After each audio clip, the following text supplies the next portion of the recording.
Hey you guys, it's Alana with a YouTube short, part of our series where I answer the questions that you either post or email to us about your unwanted hair and why you're still struggling with unwanted hair. So here's a good one. This is a question from Porsacha. I hope I got your name right, sweetheart. You're very welcome for the list of locations and the affiliate locations that we have. Your question is a great question. So it's kind of two-part. You asked why don't all electrologists use galvanic electrolysis, and that you heard thermolysis can cause more hair to grow. So I'll answer your second part first. I have never experienced that personally. I don't know anyone that has had thermolysis done and then it grew more hair. I do know that laser can cause that. It's called paradoxical hypertrichosis, and that happens because of the technology they use, that our skin and blood supply absorbs 40%. We think about 40% of that, and then it stimulates the androgen hormones. They use a photon technology. Thermolysis is a little bit different. They use RF frequency, which is a radio frequency, and thermo, meaning heat, is very similar to the laser. But I have not heard or seen in my experience where it causes more growth.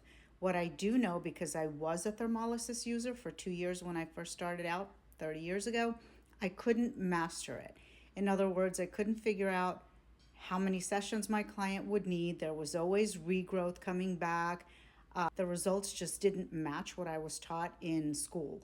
So I gave that up when I found multi-probe galvanic. It's been 28 years and it's an amazing technology. So to go further into your question about why doesn't everybody use galvanic, I have my own suspicions, and I go into detail about why the laser is so popular and why galvanic and particularly multi-probe is sort of on the back burner or shelved. And it's in my book. I wrote an ebook and it's called The Truth Beneath the Surface. It is available on my Linktree. So I will put that up right here so you can go to my Linktree and read it. It's an easy read. It's a very interesting perspective on why laser is more popular, even though it's not for everybody. But you'll have to decide for yourself when you read it. The other thing I do want to say, look at my profession sort of like a doctor who's doing surgery. Think of it this way. Everybody has cosmetic surgery, but not every surgeon performs the cosmetic surgery the exact same way.